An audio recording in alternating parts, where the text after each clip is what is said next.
It all started on a quiet Tuesday morning. I was sipping my coffee, scrolling through emails when my eyes caught a bright red envelope on the porch.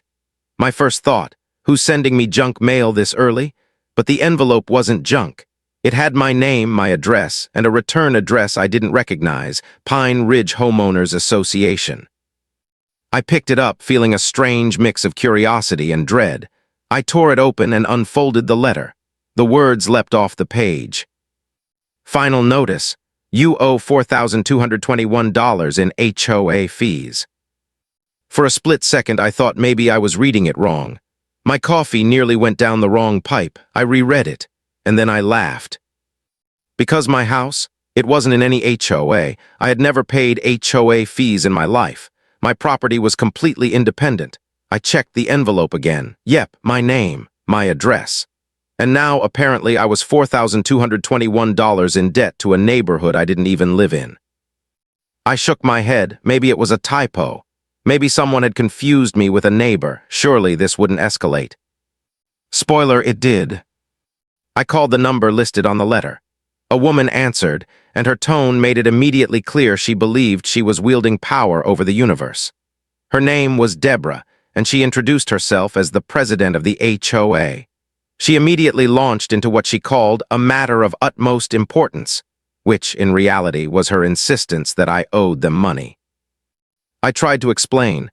Ma'am, I don't live in Pine Ridge. I've never been a member. I don't pay HOA fees. She cut me off. Our records show otherwise. Your property falls under our jurisdiction. Payment is expected immediately. I blinked. Jurisdiction? Over my house. I was starting to realize this was not going to be a simple phone call. When I asked her how my house could possibly be part of an HOA I had never joined, she replied, "Our map says it is. Our legal team will sort it out." I didn't know if I should laugh or cry. Apparently, Pine Ridge HOA had a magical map that could bend reality. I decided to keep my voice calm. Ma'am, I have my deed, county records, and surveys. I can prove this property has never been part of your HOA. Her response was a pause, then a flat, confident, "We'll see about that." And that was it. That tiny pause, longer than it should have been, was the moment I realized something. This wasn't a mistake. This was a challenge. Over the next few days, I tried to reason with her. Emails went unanswered. Phone calls went to voicemail. Every time I thought maybe it would blow over, another letter arrived, more aggressive than the last. Threats of fines, penalties, and legal action were sprinkled throughout in bold, official-looking fonts. I started telling friends about it. "You won't believe this," I said. "I'm being sued by an HOA I don't even belong to. They think my house is theirs." They laughed, thinking it was a joke. I laughed too, but late at night, the unease set in. Because the reality was clear. Deborah wasn't going to back down. She had convinced herself she had power, and she was about to test it. And then, weeks later, the court papers arrived. A summons bearing the official seal of the county courthouse. I was being sued. Me, for $4,221 in HOA fees, for a neighborhood I had never been a part of. I held the papers in my hands and stared at them. The absurdity of it almost made me laugh. The danger of it made me shiver. And the first flicker of an idea sparked in my mind. If they were going to drag me into this, I wasn't going to just defend myself. I was going to fight back. Little did I know, the moment that letter landed on my porch, it wasn't just the start of a lawsuit. It was the beginning of a battle I would win, and a story I would later tell with a smirk. But that day, standing in my kitchen, staring at the red envelope, I felt something else. Uneasy, electric anticipation. The first move in a game I hadn't asked to play had been made, and now the next move was mine. And it was going to be calculated. After receiving that absurd letter, I knew I had to confront the source. I picked up the phone and dialed the number listed on the envelope. "Hello, this is Deborah, president of the Pine Ridge HOA," a firm, clipped voice answered. She sounded like someone used to being obeyed, someone who had never heard the word no. I swallowed my nerves and said, "Hi, Deborah. I received a letter claiming I owe your HOA over $4,000. The problem is, I don't even live in Pine Ridge." There was a pause, a long pause, and then, Our records say otherwise. Your property falls under our jurisdiction and the fees are due immediately. Jurisdiction, my house, my address, my sanity, jurisdiction. I tried reasoning. Ma'am, my house isn't in Pine Ridge. I've never signed any HOA agreements. I don't pay fees to you and I never will. She chuckled, well, what I think was a chuckle. It sounded more like someone suppressing rage. Sir, you don't get to decide that. Our map clearly shows your property as part of our community. You'll need to comply. At this point, I had to pause. Her map. Clearly, she had invented a map where reality didn't exist. I didn't argue. Yet, I knew arguing with someone who genuinely believed they could redefine geography wasn't going to solve anything over the phone. Instead, I calmly replied, I have property records, surveys, and county documentation proving my home is outside Pine Ridge.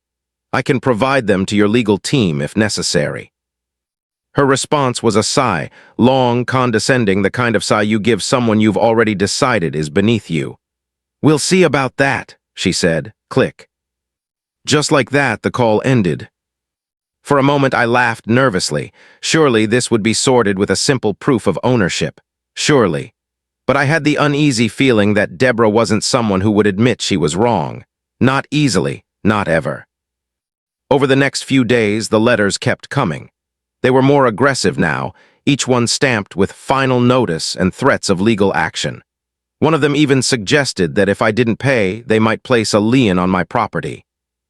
A lien on a house that wasn't in their neighborhood. The absurdity of it all was almost cinematic. I kept telling myself it was a mix-up, but I couldn't shake the feeling that Deborah had decided I was her next victim, and she wasn't going to give up easily. Then one morning, another envelope arrived. This one was fancier, thicker, and bore the official seal of the county courthouse. My heart sank as I realized the words inside weren't a threat, they were reality. They were suing me. I read the complaint and felt my blood boil. Deborah and her HOA claimed I owed thousands of dollars for fees and fines, citing vague, imaginary rules and referencing their influence zone, whatever that meant. I wasn't just being asked to pay. I was being dragged into court over a neighborhood I had never set foot in. For the next few hours, I sat at my kitchen table, staring at the paperwork, replaying every phone call in my head. I tried to imagine how someone could be this persistent, this delusional. And slowly, an idea began to form in my mind. If they wanted a battle, they would get one, but I wouldn't just defend myself, I would fight back. I started gathering evidence. My property deed, county zoning maps, surveys, anything that would prove the obvious. My house was not part of Pine Ridge HOA, but I knew that would only get me so far. Deborah was already determined, already convinced, already imagining victory. And that's when I realized something crucial. I couldn't underestimate her. People like this, people who think the world revolves around them, are unpredictable. They will escalate. They will twist facts. They will try to bully you into submission, and they never stop until someone stops them. I took a deep breath and thought, all right, Deborah, you want to play this game? Let's play. That day marked the beginning of a war I hadn't asked for but couldn't avoid. The first real move had been hers, and the next one would be mine. I just had to be smarter, faster, and most importantly, more prepared than she ever imagined. Little did I know, the story was only going to get crazier. Deborah wasn't just a woman in charge of an HOA. She was about to learn that picking the wrong person to bully could be catastrophic. And the thing about a battle like this, you never know how far it will go until you're already in the middle of it. The day the summons arrived, I felt my stomach drop. I had seen a lot of things in my life, some stupid, some terrifying, but being sued by an HOA I didn't belong to was new. I stared at the envelope, then at my coffee mug, then back at the envelope. My hands shook slightly as I opened it. Inside were official-looking papers, stamped and signed by a county clerk. The HOA was taking me to court. They weren't asking. They weren't negotiating. They were dragging me in, and they were serious. I sat down. I reread the complaint. They claimed I owed thousands of dollars for fees and fines. They cited rules I had never agreed to, regulations that didn't exist, and a jurisdiction that, according to the county records I had already checked, didn't apply to my property. I laughed, and then I felt my blood pressure rise. This wasn't just a letter anymore. This was war.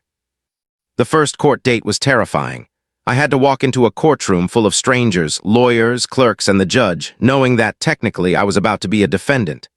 Deborah, the self-proclaimed queen of Pine Ridge, was there too, flanked by two other HOA board members. They looked confident, arrogant, like they had already won.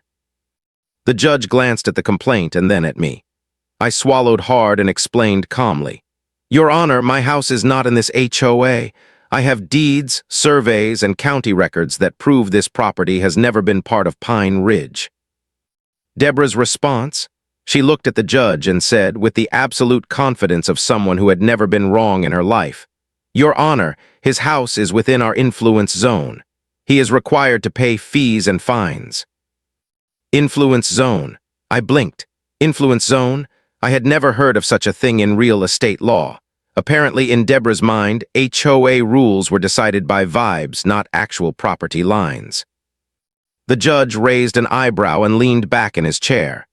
"Influence zone," he repeated, clearly skeptical. Deborah nodded eagerly, like this was the strongest argument in the universe. I felt a small smirk form on my lips. The entire courtroom seemed to realize how ridiculous this was, but the judge was trying to remain professional. I could feel the tension building. Then he turned to me. "Sir, would you like to submit evidence that this property is not part of the HOA?" I nodded. I had been waiting for this moment. Over the past weeks, I had gathered everything. My property deed, official county surveys, zoning maps, and even statements from neighbors who had never heard of this HOA being connected to my home. Deborah's confidence began to crack slightly when I started presenting my evidence. Every document I handed over seemed to make her falter. I could see her trying to suppress a reaction, but it was impossible. Every page I showed made her empire seem smaller and smaller. Then came the first real twist. During cross-examination, one of her board members, someone I'd never met before, admitted under oath that the HOA had mistakenly included my property in their records years ago. Apparently, someone had entered an address wrong in their system, and nobody had bothered to fix it. The courtroom went silent. Deborah's face turned red. She tried to speak, but the judge held up a hand. "We will continue after you review your records, ma'am." That pause, that moment, it was delicious, the first crack in their armor. As I left the courtroom that day, papers in hand, I felt a strange mix of relief and anticipation. Relief because I knew I had the truth on my side. Anticipation because I had a feeling this was far from over. Deborah wasn't someone who would admit defeat easily. She would escalate. She would fight back. And that's when it hit me. If she was going to fight, I wasn't going to just defend myself. I was going to turn this around. Every ridiculous claim she made, every absurd argument about influence zones, every unnecessary letter threatening fines, I was going to use it against her. The war had officially begun, and I wasn't going to lose. After that first court appearance, I realized something crucial. Deborah wasn't just mistaken. She was stubborn, and stubborn people rarely back down. If I wanted this nightmare to end, I had to hit back with facts that were impossible to argue with. I spent the next week digging through every piece of documentation I could find. Property deeds, county surveys, zoning maps, tax records, you name it. I even visited the county clerk's office, where the staff was surprisingly helpful once I explained the situation. One clerk even muttered, "You're going to have some fun in court, huh?" as she handed me certified copies of the records. By the time I had my stack of evidence, I felt like a detective in a legal thriller. Every document told the same story. My house was not part of Pine Ridge HOA. Not now, not ever. But there was more. Once I started digging into the HOA itself, things got interesting. Their financial records were messy, sloppy, and in some cases, downright suspicious. I found missing funds, unexplained payments, and invoices for services that didn't exist. One payment was for landscape maintenance that, according to satellite images and my own eyes, had never been performed. Another was to a company that didn't exist anymore. It became clear, this wasn't just a case of mistaken jurisdiction. This was a board that didn't double-check its own numbers, didn't verify its claims, and, worst of all, had convinced themselves they could strong-arm anyone into paying. I started putting together a timeline of every correspondence, every letter, every ridiculous threat they had sent me. The more I compiled, the more I realized something else. They had done this to other people, too. A quick call to a neighbor in Pine Ridge confirmed it. They had fined him $800 for a mailbox violation that didn't exist. Another had received letters demanding payment for a community pond fee, even though their property had no pond. Suddenly, my case was no longer just about me. It was about exposing an HOA that had been abusing its power, one ridiculous claim at a time. I began preparing a detailed packet for my lawyer, who was, at this point, grinning from ear to ear every time I brought in another ridiculous email or letter. "You've basically handed us a demolition kit," he said, clearly enjoying the irony. "We just need to put it all together." Meanwhile, Deborah remained a shadow in the background. She didn't respond to my letters. She didn't answer calls. Her board members looked uneasy whenever they were mentioned in passing. I got the sense that even she realized, deep down, that this might not end the way she had imagined. One night, as I sat at the kitchen table with all the evidence spread out before me, I felt a thrill I hadn't expected. I wasn't just preparing a defense. I was preparing a counterattack. Every missing payment, every incorrect record, every absurd letter was a weapon in my arsenal. And then I found the kicker, the most damning piece of evidence yet. A board meeting email from months ago where Deborah herself joked about targeting the outsiders to increase HOA revenue. The tone was casual, but the implications were devastating. This wasn't just incompetence. This was intentional. I leaned back in my chair, staring at the ceiling, and realized, the moment we went to court with this evidence, Deborah's empire would start to crumble. Every claim she had made against me was going to fall apart. Every threat, every letter, every final notice would look absurd and legally indefensible. I wasn't just going to prove I didn't owe them anything. I was going to expose an entire system that had gotten comfortable with bullying people into paying fees they didn't owe. The anticipation was electric. Every time I thought about the courtroom, I could almost hear the gasps, the murmurs, the judge raising an eyebrow as we laid out the evidence. And deep down, I knew something else. Deborah wasn't going to go quietly. She would fight back, argue, scream, and make a scene. But I was ready. I had the truth, the documents, and the patience to let her dig her own hole. And when the day came to present it all in court, the tension would be palpable. That night, I closed my laptop, stacked the last of the paperwork, and whispered to myself, "Tomorrow it all begins, and Deborah won't know what hit her." By the time discovery began, I felt like I was deep into a detective thriller. This wasn't just about proving my house wasn't in Pine Ridge HOA anymore. It was about uncovering everything that made this board tick. And what I found was worse than I could have imagined. Our lawyers requested the HOA's internal records, emails, and accounting books. Deborah and her board tried to resist, of course. There were excuses about privacy, bureaucracy, and even claims that we don't have time to dig through old emails. But the court wasn't buying it. Every document eventually came into our hands, and every one of them was a goldmine. First, the finances. I knew things were sloppy, but seeing it on paper was astonishing.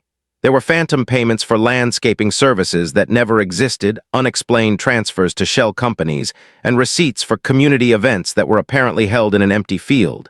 One payment for over $12,000 was made to Deborah's nephew for grounds supervision. The kicker, there were no grounds to supervise. Then came the emails. I read every single one, laughing in disbelief at some, shaking my head at others. One board member admitted in writing that they target outsiders because they're easier to collect from. Another joked about creating fake violations to intimidate residents into paying. And my favorite, an email from Deborah herself, stating, "We'll teach this new target a lesson. He won't see it coming." It was surreal. The board that had sent me threatening letters over a non-existent debt was now showing, in writing, exactly why I had every right to fight back, and more. As I dug deeper, I found more patterns. Other neighbors had been wrongly fined, threatened with liens, or bullied into paying fees for things that never applied to their properties. One woman had been fined $500 for a garden violation, even though she lived in a completely different state. Another man was billed for excessive noise from the community lake, despite never living near one. It wasn't a mistake anymore, it was a system of harassment. With every new document, my strategy became clearer. This wasn't just a counterdefense. This was a counterattack. Every letter, every invoice, every absurd claim would be evidence in my favor. Every lie they'd ever sent, every email admitting their intent to target people could now be used in court. I remember sitting at my kitchen table, surrounded by stacks of papers, legal briefs, and spreadsheets I had painstakingly made. The room was silent except for the occasional scribble of my pen as I organized each piece of evidence. It hit me, Deborah and her board had dug their own grave. They didn't even realize it. And then came the final revelation. Hidden in a folder marked confidential, there was a note from a board member, clearly frustrated with Deborah's obsession with outsiders like me. It read, "We're going too far this time. He's not even a member, and yet she's hellbent on this. We might be exposing ourselves." I couldn't help but smile. They had basically admitted in writing that their obsession was their own undoing. The suspense was intense. I knew that once we brought this to court, Deborah would try to argue, to fight, to spin her stories. She would probably raise her voice, try to intimidate the judge, and paint herself as the victim. But the documents were airtight. Every ridiculous claim she had made, every fake fee, every threatening letter, everything was in my hands. That night, I closed the last folder, leaned back, and imagined the courtroom. I could almost see Deborah's smug face when she first saw my evidence, and then the slow realization that she had lost before the trial even started. The tension, the drama, the humiliation, it would all unfold like a movie. And for the first time since this nightmare began, I felt a sense of satisfaction. Not the petty kind, this was justice. And justice, I reminded myself, was about to get very entertaining. The battle lines were drawn. The evidence was ready. The only thing left, waiting for the courtroom showdown and watching Deborah's empire crumble under the weight of her own mistakes. I smiled and whispered to myself, tomorrow the real game begins. The day of the trial finally arrived. I woke up earlier than usual, my stomach doing a mix of butterflies and steel knots. This wasn't just another court appearance. It was the courtroom showdown. Months of letters, emails, and absurd threats were about to collide with evidence that could destroy the Pine Ridge HOA's entire case. I arrived at the courthouse and immediately noticed Deborah striding in like she owned the place. Her board members followed, clutching files and looking slightly uneasy, though they tried to mask it. Deborah's confidence was palpable. I swear she thought the universe would bend to her the moment she walked through the doors. We entered the courtroom. The judge glanced at both sides and raised an eyebrow when Deborah confidently declared that I owed her thousands of dollars for community oversight fees and influence zone violations. My jaw nearly hit the floor. Influence zone violations? Really? Apparently, in Deborah's mind, my property belonged to her because it looked like it fit in the HOA. The judge's expression was priceless. I could feel the entire courtroom holding its breath. I knew that every eye was on us, waiting for the first crack. And then it came. My lawyer, calm and precise, began presenting the evidence. We started with the basics, my deed, county surveys, and zoning records. Each document was handed to the judge, who studied it carefully. Deborah's smug smile faltered slightly with every page. I could almost hear the gears turning in her head. How is he proving something that should be impossible to argue? Then we moved to the emails, the smoking gun, every internal message, every admission of targeting outsiders, every joke about fabricated violations. It all went on record. Deborah's face went from confident red to panicked crimson as the emails were read aloud. The courtroom stifled laughter when one board member's email jokingly suggested fining me for excessive lawn awesomeness. Even I couldn't help but chuckle at that one. Deborah tried to interject, claiming that these emails didn't prove anything. But the judge wasn't buying it. Every absurd claim she had made was now documented, organized, and undeniable. My lawyer methodically walked through every violation she had listed against me, showing exactly how none of them applied. Then came the moment of chaos. Deborah, frustrated and flustered, stood up and tried to argue that emotionally my house belonged to their HOA. She gestured wildly, claiming that my presence in the neighborhood, the style of my home, and even my mailbox somehow fell under their control. The judge paused, stared at her, and said slowly, "Ma'am, emotions are not law." The courtroom erupted in quiet snickers. Deborah's board members looked at her in horror. She tried to continue, but the judge held up his hand. "We will continue when decorum can be maintained." It was beautiful. Watching her unravel in real time, I felt a mix of vindication and amusement. She had built herself up as a formidable opponent, only to crumble under the weight of her own absurdity. The next hour was a methodical dissection of their case. Every claim was contradicted by my evidence. Every fine, every fee, every notice, they all collapsed like a house of cards. Deborah tried to salvage her credibility, but it was too late. The emails, financial records, and documented harassment had already sealed their fate. By the end of the day, the judge looked over at Deborah and her board and said, "It appears the plaintiff has no legal claim here. Furthermore, there may be grounds for counterclaims." I sat back in my chair, barely believing it. Months of stress, worry, and preparation had led to this moment. I wasn't just defending myself. I was standing on the edge of a victory so satisfying it was almost unreal. As we left the courtroom, my lawyer whispered, "This is only the beginning.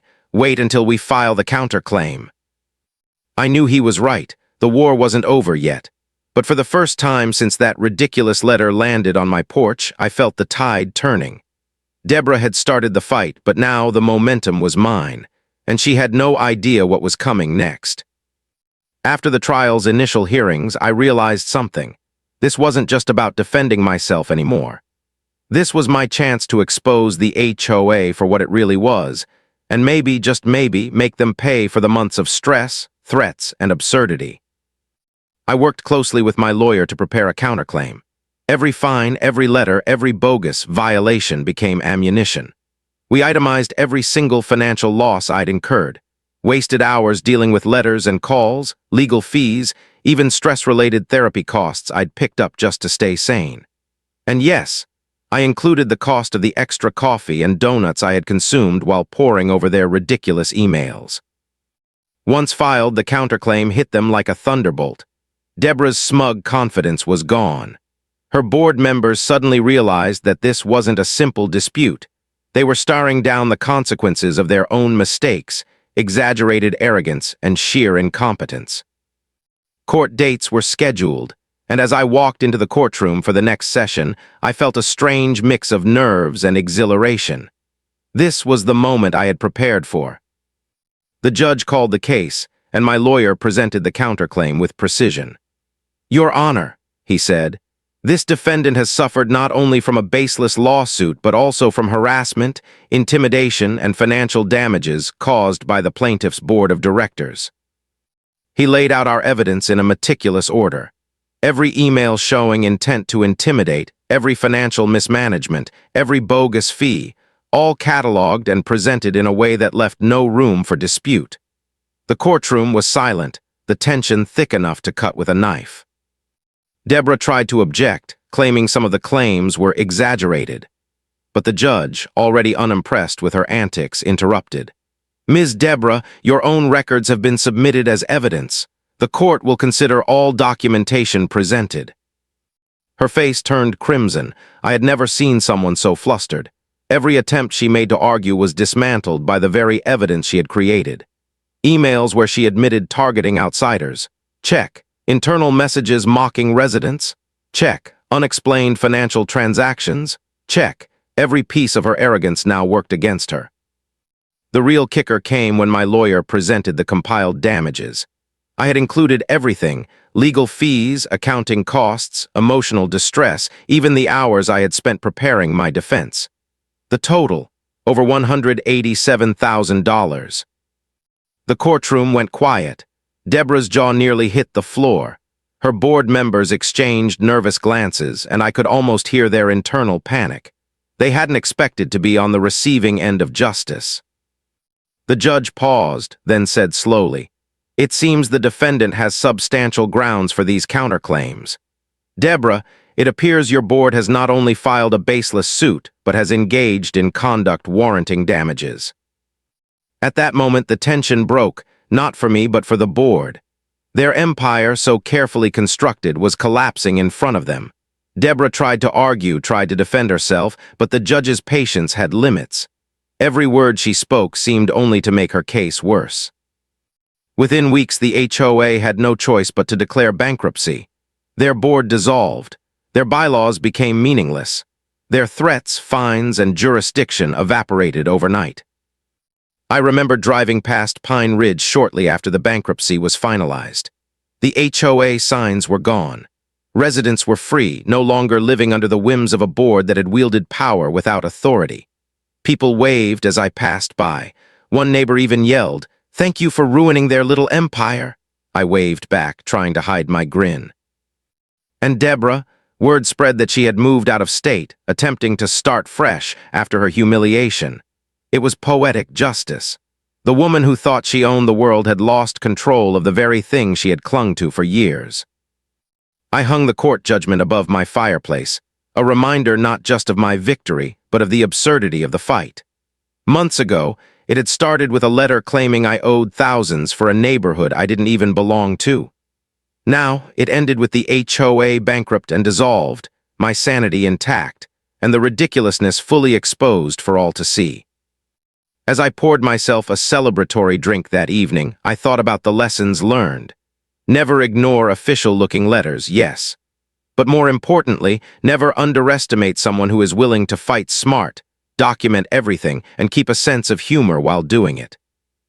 Deborah's empire had fallen, and me, I had survived and thrived on the chaos she created.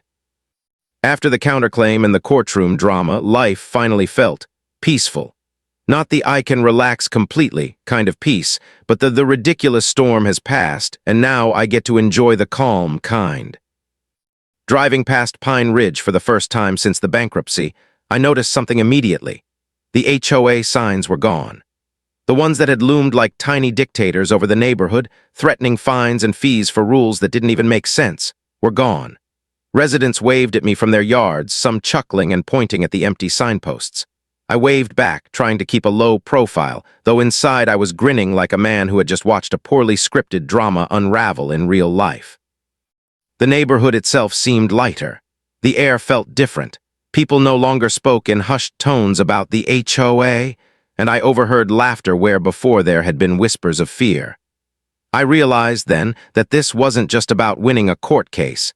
It was about reclaiming a little piece of freedom for everyone affected by Deborah's overreach.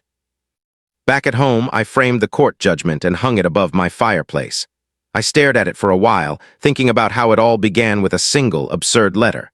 Over $4,000 in fees for a neighborhood I didn't even live in. A woman who believed she could enforce imaginary rules and intimidate anyone who disagreed with her. And me, just one person armed with patience, evidence, and a little stubbornness. I remembered the early days. The red envelope on my porch, Deborah's confident voice over the phone, the ridiculous claims about influence zones and community oversight fees. Every step along the way I had thought this can't get any crazier. But it always did. And in the end, every absurd threat, every fake violation, and every inflated fee had only strengthened my case. Friends and family still asked how it felt to bankrupt an HOA. I laughed when they asked. "It's weirdly satisfying," I told them. But it's not about revenge, it's about holding people accountable, and documenting everything helps, trust me on that. I even started getting messages from neighbors across the country who had experienced similar harassment. Some were emboldened by my story, sharing their own encounters with rogue HOAs, absurd fines, and ridiculous claims. It was surreal to realize that my little fight against Pine Ridge wasn't just a personal victory. It was part of a larger pattern, and my story had given other people courage. Deborah's reputation, as I'd heard through mutual contacts and social media whispers, was in tatters. She had left the state quietly, presumably to escape the embarrassment. The board members, scattered, disillusioned, and likely unemployed in their self-appointed HOA roles. And me, I had learned a few things I would never forget. First, never ignore official-looking letters, even if they sound absurd. You never know where they might lead. Second, Documentation is power. Keep records, save emails, and never underestimate the value of a paper trail. And third, humor is a secret weapon. Laughing at the ridiculousness kept me sane when things got tense, and it helped me stay sharp in the courtroom. Looking back, I realized how absurd the whole situation had been. A few months ago, I was being threatened with thousands of dollars in fees for a neighborhood I didn't even live in.